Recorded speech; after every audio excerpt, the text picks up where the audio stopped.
Chapter 108, Student Council President Election 2-9. The sun rises. Is it the dawn after a long night? Lucy's vision blurred momentarily from the dazzling light. You've worked hard, Miss Lucy. Quote, 30 days since the confinement punishment began, Lucy had finally reached the morning of her escape after a long period of suffering.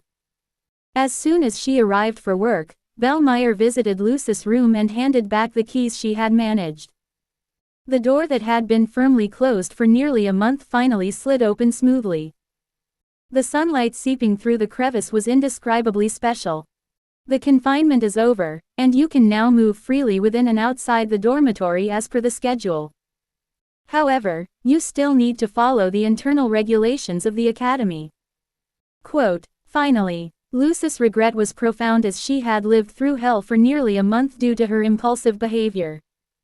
Stuck in her room, staring blankly at the ceiling, she wondered just how much she had regretted her actions. Bellmeyer had a knack for identifying precisely the most painful punishments for Lucy, almost to the point of it being sickening. Unaware of the significant impact that her single outburst had on the structure of the student council presidential race, Lucy couldn't help but notice the shift in the academy's atmosphere after a month away. More than 10 days had passed since the announcement of the presidential candidate, and the election had entered its final stage. The voting day was approaching, and the election campaigns were solidifying their positions to a point where further campaigning seemed meaningless. The scent of flowers. For Lucy, stepping into the rose garden and looking up at the sky with her hat pressed down, these political tidings were irrelevant. She enjoyed the taste of the outdoor breeze for the first time in a while and stretched with a yawn filled with relief. Lucy wanted to roam around after being indoors for so long, but she knew exactly where she should visit first. Second year from the Department of Magic, Ed Rothtaylor. Quote, he was the protagonist of various incidents and investigations due to his involvement in a recent death case. His number of investigations during the student council elections would easily exceed a double-digit count. He had been to various places, to the investigation department, the inspection department, professors for testimonies, and even to the formal investigation initiated by the triad of deans. They had kept him so busy that he hardly had time to rest, spewing out testimonies and writing reports. Just when he thought the investigations were coming to a close, a new issue would arise, leading to another round of the same exhausting processes.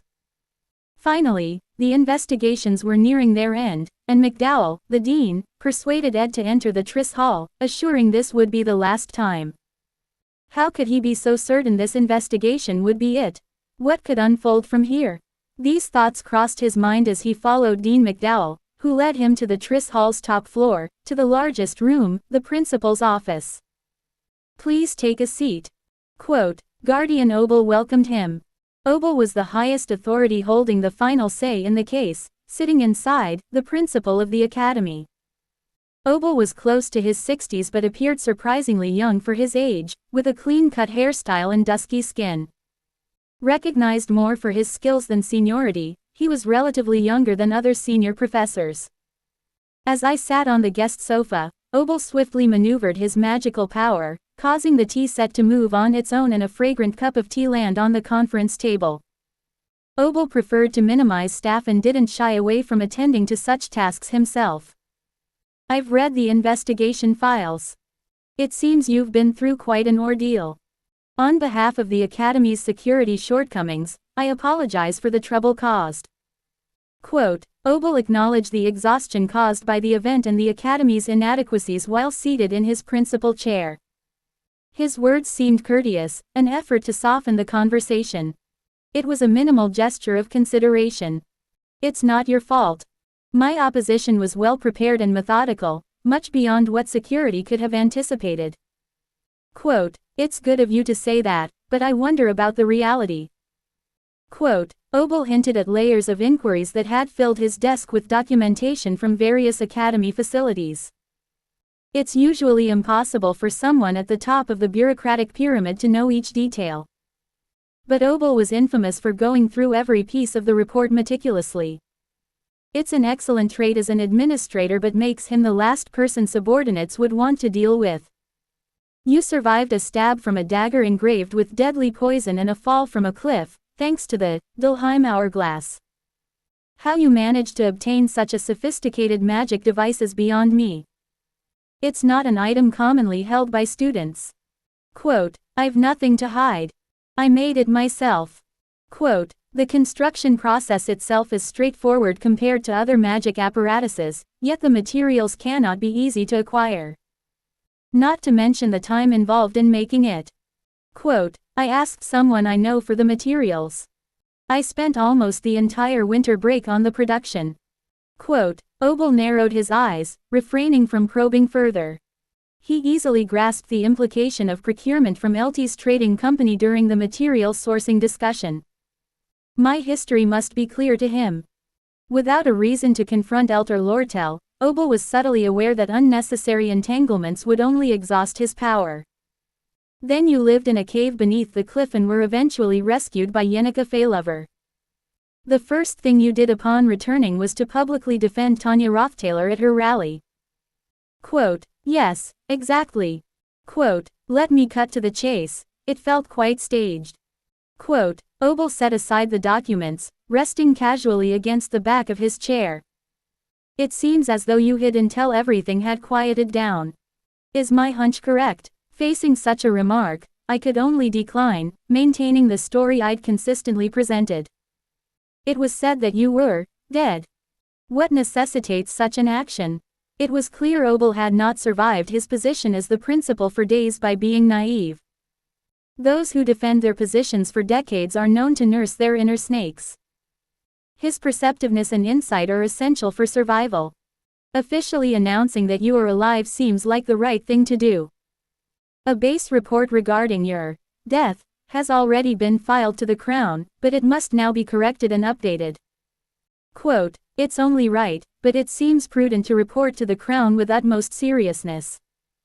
Quote, let's be more candid. It's about avoiding liability.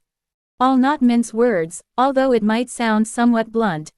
Quote, if the Crown receives a report, word will swiftly reach Krebin, who is in a high position.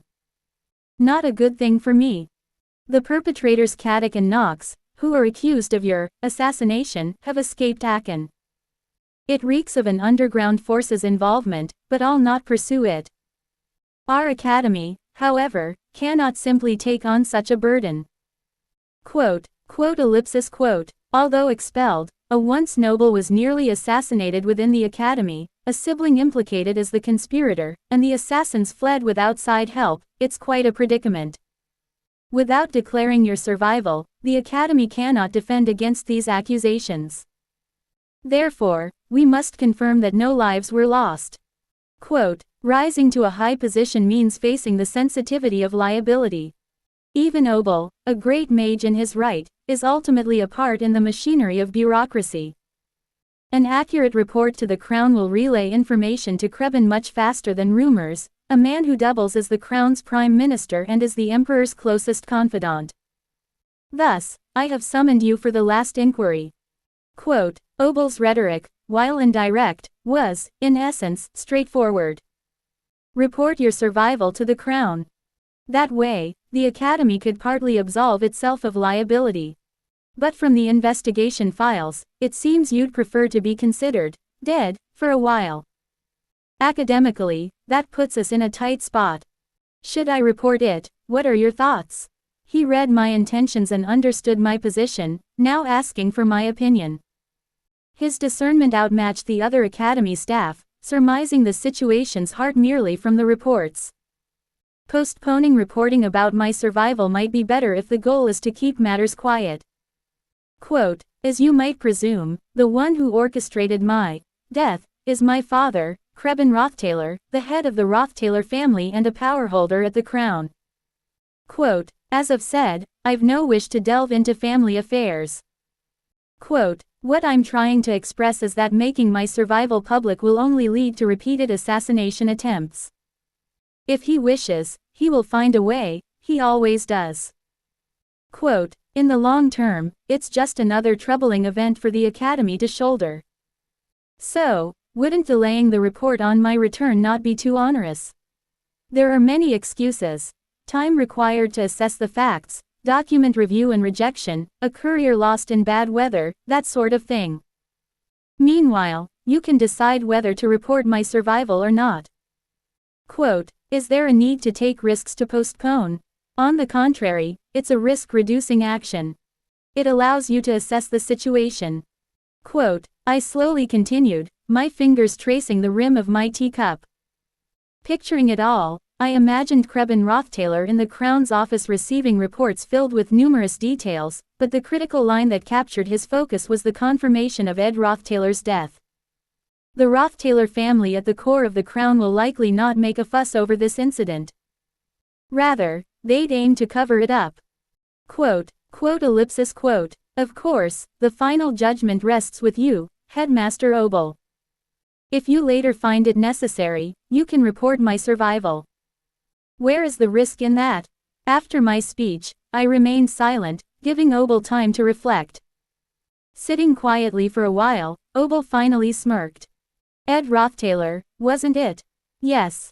Quote, it seems your academic performance is skyrocketing, and student reviews are exceptionally positive. Quote, without further mentioning the reporting of my survival, an implicit decision seemed to have been reached. Student leaders rate you highly, a fitting scion of the renowned Roththaler family.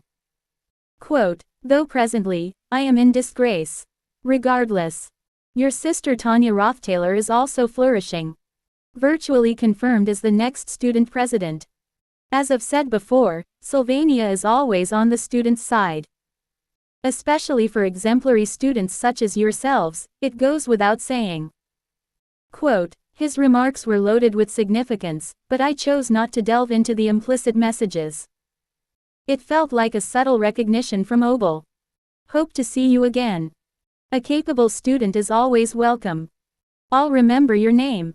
Quote, asterisk, during the academy investigations, I spent most of my time in the faculty building, leaving my precious camp neglected.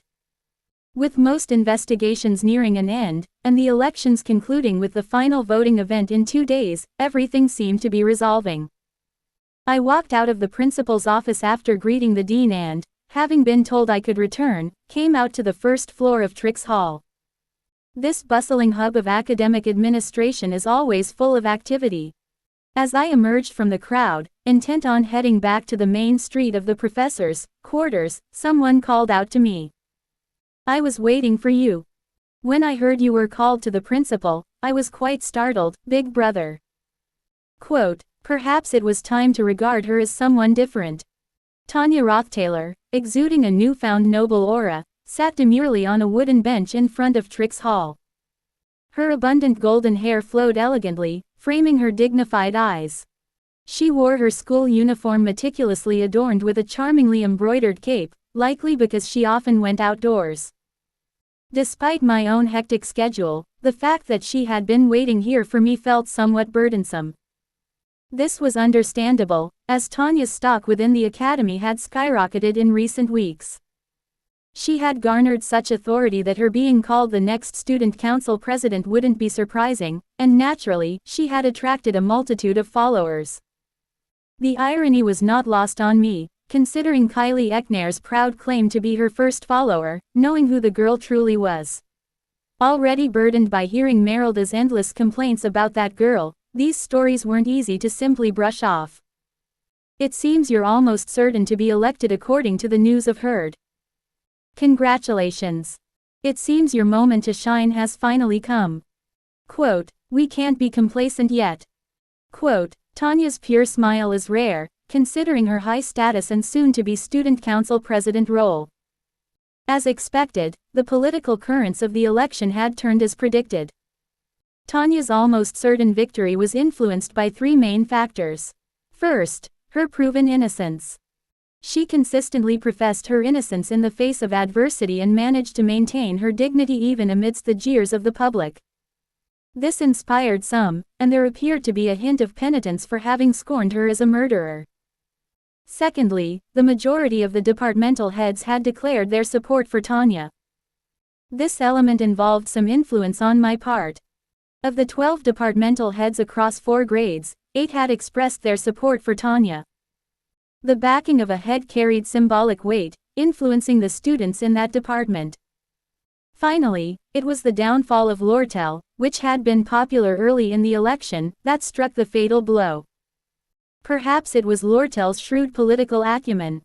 She consistently pushed the narrative of a two-power battle between herself and Tanya, always penciling Tanya as her rival. Once she established this view, she withdrew amid her own purposely leaked scandals involving fund embezzlement and tyrannical trade dealings. Despite all the criticism thrown at her, I clearly saw a smirk as she stepped down from the podium. With Lortel's exit, Tanya suddenly received all the spotlight, and with the official endorsement of the princess, she completely captured public favor. Now, on the eve of the Student Council president vote, Tanya's supporters spanned the entire academic arena. Tanya Roththaler, the Student Council president, her title was virtually secured. We've hardly had any time to talk, caught up in our respective duties, haven't we? Even at such a crucial time like this, should you really be loitering around here? We can always talk later, after the election. Quote, considering all the responsibilities waiting for me, I think it's better to have the conversation sooner rather than later. Quote, her smile softened, unlike the sharp looks she often wore. Lady of Misfortune was a new image for me, but an impressive one. There will be plenty of opportunities to speak, but I felt the need to express my gratitude now. Quote, I think you've already said it enough to make one sick. Quote, on the announcement day of her candidacy, she cried profusely and buried her face in my hands. The memory was still vivid. As if the memory struck her as well, her face flushed, and she quickly shook her head. Ah, it's not that, and, as a matter of fact, I've somewhat come to terms with it. As most of the important matters have settled, I thought it's about time. I can't pretend to ignore it forever. Quote, settled. If it wasn't you who ordered Ed's assassination, then who? Only a select few within our family could have such an influence over Caddick and Knox. Quote, I didn't verbally respond, yet Tanya understood my silence. Given the circumstances, I needed to briefly explain to Tanya the reasons why I had to remain hidden. Notably important as she had direct communication lines with the Roththaler household. To do so, I would need to discuss the true nature of Krebin. While staying in the royal quarters, I spoke a lot with Princess Fenia, especially about you, brother. Quote, however, Tanya cut the conversation short. You spoke of me, yes. Princess Fenia seems to think that you intentionally left the family, as if finding your true self only after coming to the Academy of Sylvania. Quote, ellipsis quote. At first, I couldn't understand what she meant, but now I see the convincing evidence. Because, it feels like you finally found yourself right here at Sylvania's Academy. Quote, I quietly stroked my chin. Tanya's words were not to be taken lightly. And so I wanted to ask, just maybe, did your attempt to leave the family have anything to do with that drawer? That drawer, you always kept it closed, never letting anyone near it, and eventually locked it with a key. It must still be in its place back at the Roththaler estate. From this point on, the territory was completely unknown to me. The character Ed Roththaler in Academy's Failed Swordsman is merely an incidental villain who falls early in the story. His past is hardly delved into, and from my perspective, not of significant importance. Therefore, I could not offer much in response. I'm not sure, I don't remember. Quote, that was all I could say. Tanya eyed me quietly for a moment before letting out a small sigh, appearing slightly more mature than just moments before. Wouldn't it be better to focus on the future, rather than dwell on such a dreary past? Now that you're a student council president, you have brighter days ahead. Quote, perhaps. But now, as the inauguration approaches, there seems to be more pressing tasks at hand. Quote, nonetheless, Tanya had survived. She took the student council presidency not in the name of elevating the Roththaler glory, but for herself. I couldn't promise a smooth path ahead, but I could certainly cheer her on. If you want to have more videos like this, then like and subscribe to my channel, and have a nice day or evening or night. I will see you soon.